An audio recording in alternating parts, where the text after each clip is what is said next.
ஆச்சி கொழுக்கட்டை மாவிற்கு கொழுக்கட்டை அச்சை கேட்டு வாங்குங்கள். வணக்கம். செய்திச் சுருக்கம். கவர்னர் விழா சர்ச்சை. கட்சியில் பிரபலமாக போட்ட ஸ்கெட்ச். ஜாதகத்தையே அலசிய அண்ணாமலை. திருநெல்வேலி மனோன்மணியம் சுந்தரனார் பல்கலைக்கழகத்தில் சில நாட்களுக்கு முன் பட்டமளிப்பு விழா நடந்தது.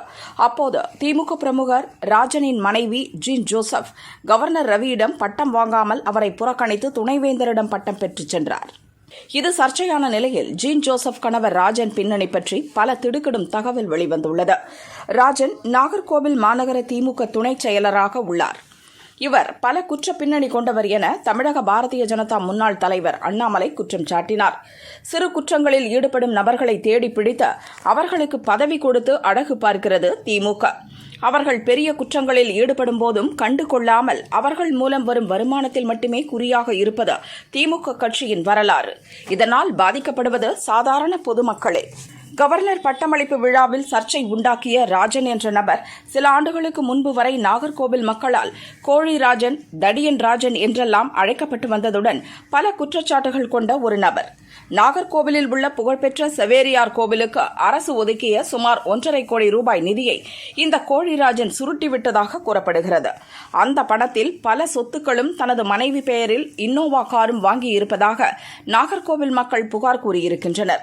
இந்த நிதி குறித்து தகவல் அறியும் உரிமைச் சட்டம் மூலம் கேள்வி எழுப்பியும் அதற்கு பதிலளிக்க மறுக்கிறார்கள். மேலும் இந்த நபர் மீது லஞ்ச ஒழிப்புத்துறையில் புகார் அளித்தும் அந்த புகார் கிடப்பில் போடப்பட்டுள்ளதாக தெரிகிறது. இது தவிர தன்னை எதிர்ப்பவர்களுக்கு கொலை மிரட்டல் விடுப்பதும், பள்ளி அருகே குடித்துவிட்டு மாணவ மாணவியருக்கு தொந்தரவாக கூச்சலிடுவதும் என இந்த கோழிராஜன் மீது பல புகார் உள்ளது. நாகர்கோவில் கோட்டாறு பரதர் தெற்கு ஊர் மக்கள் ஏற்கனவே மாவட்ட கலெக்டர், எஸ்பி என அனைத்து உயர் அதிகாரிகளுக்கும் இதுகுறித்து புகார் அளித்துள்ளனர். ஆனால் இன்று வரை கோழிராஜன் மீது எந்த நடவடிக்கையும் எடுக்காமல் இருக்கிறது திமுக அரசு. இதற்கு ஒரே காரணம் இந்த நபர் திமுகவை சேர்ந்தவர் என்பது மட்டும்தான். பொதுமக்கள் தன் மீது அளித்த புகாரை திசை திருப்ப கவர்னர் பங்கேற்ற பல்கலைக்கழக நிகழ்ச்சியில் நாடகமாடியிருக்கிறார் கோழிராஜன். கோட்டாறு புனித சவேரியார் ஆலயத்தை புதுப்பிக்கும் பணிக்கு தமிழக அரசு 2,28 லட்சம் ரூபாய் ஒதுக்கீடு செய்த முதல் கட்டமாக 1,14 லட்சம் ரூபாய் வழங்கியிருக்கிறது. இந்த நிதிக்கான கணக்கினை ஊர் பொதுமக்கள் பார்வைக்கு வைக்க ஏன் மறுக்கிறார்கள்? பொதுமக்களை தொடர்ந்து அச்சுறுத்தும்படி நடக்கும் கோழிராஜன் மீது நடவடிக்கை எடுக்க மாவட்ட போலீசார் ஏன் தயங்குகிறார்கள்? தொடர்ந்து சமூக விரோதிகளை பாதுகாத்து பதவி கொடுத்து வளர்த்துவிடும் திமுகவுக்கு விரைவில் பொதுமக்கள் பாடம் புகட்டுவார்கள் என அண்ணாமலை தெரிவித்துள்ளார். திமுகவின் திடுக் திட்டம். அடுத்தது செங்கோட்டையன், தங்கமணி. அதிமுகவை உடைக்க சீக்ரெட் ஆபரேஷன். அதிமுக பொதுச் செயலர் பழனிசாமியின் அணுகுமுறை மூத்த தலைவர்கள் பலரிடம் அதிருப்தியை ஏற்படுத்தியுள்ளது.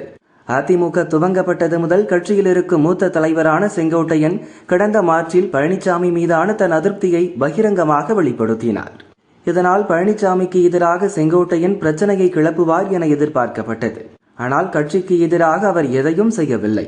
அதிருப்தி இருந்தாலும் கட்சிதான் முக்கியம் என செயல்பட்டார். இதனால் செங்கோட்டையனை நேரிலோ தொலைபேசியிலோ பழனிசாமி அழைத்து சமாதானப்படுத்துவார் என கட்சியினர் எதிர்பார்த்தனர். அப்படி எதுவும் நடக்கவில்லை. இந்நிலையில் பிரச்சார பயணம் மேற்கொண்டுள்ள பழனிசாமியின் அணுகுமுறை மீண்டும் கட்சிக்குள் அதிர்வலைகளை ஏற்படுத்தியுள்ளது. சமீபத்தில் திருப்பத்தூரில் பழனிசாமி பேட்டியளித்த போது உடனிருந்த மூத்த தலைவர் தம்பிதுரை குறுக்கிட்டு பேச முயன்றார். அதனால் கடுப்பான பழனிசாமி அவரின் கையை பிடித்து இழுத்து பேசாமல் தடுத்தார்.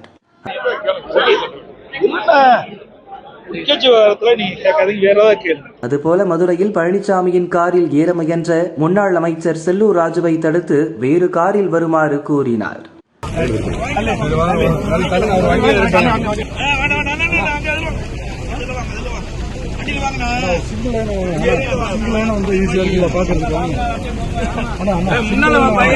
தம்பிதுரை மற்றும் செல்லூர் ராஜுவிடம் பழனிசாமி நடந்து கொண்ட விதம் அதிமுக முக்கிய தலைவர்கள், முன்னாள் அமைச்சர்களை கொந்தளிக்க வைத்துள்ளது. இந்நிலையில் பழனிசாமி மீது அதிருப்தி கொண்ட முன்னாள் அமைச்சர் அன்வர் ராஜா, முன்னாள் எம்பி மைத்ரேயன், முன்னாள் எம்எல்ஏ கார்த்திக் தொண்டைமான் என அதிமுக பிரமுகர்கள் அடுத்தடுத்து திமுகவில் இணைந்து வருகின்றனர். இது கட்சியினரிடம் கடும் அதிர்ச்சியை ஏற்படுத்தியுள்ளது. இன்னும் அதிருப்தியில் உள்ள செங்கோட்டையன், தங்கமணி உள்ளிட்ட முன்னாள் அமைச்சர்கள் பலர் தம்பிதுரை, செல்லூர் ராஜு ஆகியோரிடம் தொலைபேசியில் நீண்ட நேரம் ஆலோசனை நடத்தியுள்ளனர். இவர்கள் பழனிசாமிக்கு எதிராக விரைவில் போர்க்கொடி தூக்க வாய்ப்புள்ளதாக கூறப்படுகிறது. இதுகுறித்து அதிமுக வட்டாரத்தில் விசாரித்த போது இன்னும் சில பேச்சு வெளிவந்தது. கட்சியில் தன்னை விட சீனியர்களாக இருப்போரின் அதிருப்தியை களைய முற்படாமல் நடப்பது நடக்கட்டும் என நடந்து கொள்கிறார் பழனிசாமி. தம்பிதுரை போன்ற மூத்த தலைவர்கள் கூட தனக்கு ஈடாக பொதுவெளியில் பேசாமல் பொம்மை போல் இருக்க வேண்டும் என்று நினைக்கிறார். அதனால்தான் பலர் திமுகவுக்கு செல்கின்றனர். பழனிசாமி தன் அணுகுமுறையை மாற்றிக்கொள்ளாவிட்டால் அதிருப்தியாளர்களை வைத்து தேர்தல் நேரத்தில் அதிமுகவை உடைக்கும் வேலையை திமுக செய்யும். இதை உணர்ந்து பழனிசாமி செயல்பட வேண்டும் என்கின்றனர் அதிமுக நலம் விரும்பிகள். ராமதாஸ் அன்புமணி தைலாபுரத்தில் திடீர் சந்திப்பு. பாமகவில் அப்பா ராமதாஸ் மகன் அன்புமணி இடையிலான மோதல் கடந்த 7.5 மாதங்களாக நீடித்து வருகிறது. மகன் அன்புமணி மீது ராமதாஸ் அடுக்கடுக்கான குற்றச்சாட்டுகளை கூறி வருகிறார். தாயின் மீது தண்ணீர் பாட்டிலை அன்புமணி வீசினார் என்ற ராமதாஸ் சுமத்திய குற்றச்சாட்டு பெரும் பரபரப்பானது. சமீபத்தில் ராமதாஸ் தன் 60வது திருமண நாளை கொண்டாடினார். அன்புமணி சென்று வாழ்த்தவில்லை. தாய் சரஸ்வதிக்கு மட்டும் தொலைபேசியில் வாழ்த்து தெரிவித்ததாக ராமதாஸ் தன் வருத்தத்தை பதிவிட்டார். இந்த நிலையில் ராமதாஸின் மனைவி சரஸ்வதி நேற்று தன் பிறந்த நாளை கொண்டாடினார். அதை முன்னிட்டு மனைவி சௌமியா, மகள்கள், மருமகன்கள், பேரக்குழந்தைகளுடன் தைலாபுரம் தோட்டத்திற்கு சென்ற அன்புமணி கேக் வெட்டி கொண்டாடினார். அப்போது ராமதாசும் உடனிருந்தார். கடந்த மே 11ஆம் தேதி மாமல்லபுரத்தில் நடந்த வன்னியர் இளைஞர் பெருவிழா மாநாட்டிற்கு பின் ராமதாசும் அன்புமணியும் ஒன்றாக சந்தித்துள்ளனர். இது பாமகவினரிடையே மகிழ்ச்சியை ஏற்படுத்தியுள்ளது. திமுகவின் நிர்வாக குளறுபடிகளால் நிலைகுலைந்து கிடக்கும் தமிழகம். தமிழக பாரதிய ஜனதா தலைவர் நயினார் நாகேந்திரன் அறிக்கை. திருநெல்வேலியில் வரும் 17ஆம் தேதி பூத் கமிட்டி பொறுப்பாளர்கள் மாநாடு நடக்கிறது. தமிழக பாரதிய ஜனதாவில் முதல் முறையாக நடக்கும் இந்த நிகழ்வில் தென் மாவட்டத்தின் 28 சட்டசபை தொகுதிகளின் 8595 பூத் கமிட்டி பொறுப்பாளர்கள் பங்கேற்கின்றனர். தமிழக தெருவெங்கும் போதை மற்றும் சாராயம் ஊற்றெடுக்க தமிழகத்தை கொலைக்களமாக மாற்றி ஆட்சி நடத்தி கொண்டிருக்கும் திமுகவை வரும் சட்டசபை தேர்தலில் ஆட்சியிலிருந்து அகற்றுவது மட்டுமே பாரதிய ஜனதாவினரின் வேலை அல்ல. திமுகவின் நிர்வாக குளறுபடிகளால் நிலைகுலைந்து கிடக்கும் தமிழ் சமூகத்தை சீர்படுத்தி சிறக்க செய்வதும் கடமை. மக்களின் ஓட்டு நம் சின்னத்தில் விழுகிறதா என்பதை உறுதிப்படுத்துவது மட்டுமே பூத் நிர்வாகிகளின் பொறுப்பல்ல. அவர்களின் குறைகளை கேட்டறிந்து களப்பணியாற்றுவதும் ஒவ்வொரு பாரதிய ஜனதா தொண்டனின் பொறுப்புதான்.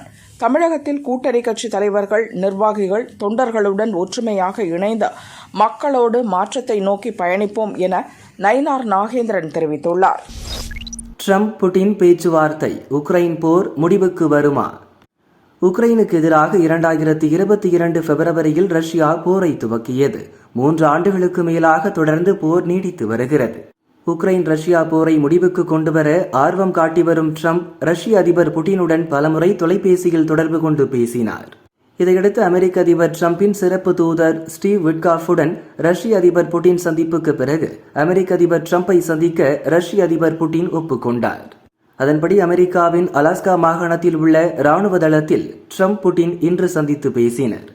திட்டமிட்டபடி இன்று ரஷ்ய அதிபர் விளாடிமிர் புட்டினை சந்திப்பதற்காக தனி விமானத்தில் அலாஸ்காவின் ஆங்கரேஜ் பகுதிக்கு அமெரிக்க அதிபர் ட்ரம்ப் வருகை தந்தார்.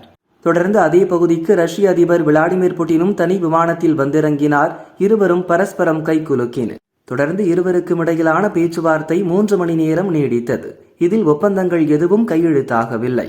பேச்சுவார்த்தைக்கு பின் ரஷ்ய அதிபர் புட்டின் கூறியதாவது: எங்களுக்கிடையே நடந்த போர் நிறுத்தம் பற்றிய பேச்சுவார்த்தையின் மூலம் நல்ல முன்னேற்றம் ஏற்பட்டுள்ளது. நானும் ட்ரம்பும் வெளிப்படையாக பேசினோம். உக்ரைனின் பாதுகாப்பு உறுதிப்படுத்தப்பட வேண்டும். நேட்டோவையும் ஜெலன்ஸ்கியையும் அழைத்து பேசுவேன். அடுத்த சந்திப்பு மாஸ்கோவில் நடைபெறும் என்றார்.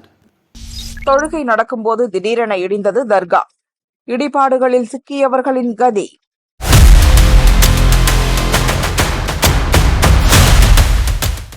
டெல்லி நிசாமுதீன் கிழக்கு பகுதியில் மதுரா சாலைக்கு அருகே முகலாய பேரரசர் பாபரின் மகன் ஹுமாயூன் கல்லறை உள்ளது. 1558 ஹுமாயூன் மனைவி பேகா பேகம் பாரசீக கட்டடக் கலை நுணுக்கங்களுடன் இந்த கல்லறையை கட்டினார். அது யுனெஸ்கோவின் உலக பாரம்பரிய சின்னங்களின் பட்டியலில் உள்ளது. இந்த கல்லறை வளாகத்தில் பழமையான தர்கா உள்ளது. வெள்ளிக்கிழமை என்பதால் தொழுகைக்கு முஸ்லிம்கள் தர்காவில் கூடியிருந்தனர். அப்போது திடீரென தர்காவின் கூரை இடிந்து விழுந்தது. இடிபாடுகளில் சிக்கி 6 பேர் உடல் நசுங்கி இறந்தனர். அவர்களில் 3 பேர் ஆண்கள், 3 பேர் பெண்கள். இடிபாடுகளில் சிக்கியிருந்த 11 பேர் காயத்துடன் மீட்கப்பட்டு மருத்துவமனைக்கு அனுப்பப்பட்டனர். டெல்லியில் கடந்த சில தினங்களாக பெய்த கனமழையால் பழைய தர்கா கட்டடம் மழையில் ஊறி இடிந்து விழுந்ததாக போலீசார் தெரிவித்தனர். தொடர்ந்து விசாரணை நடக்கிறது.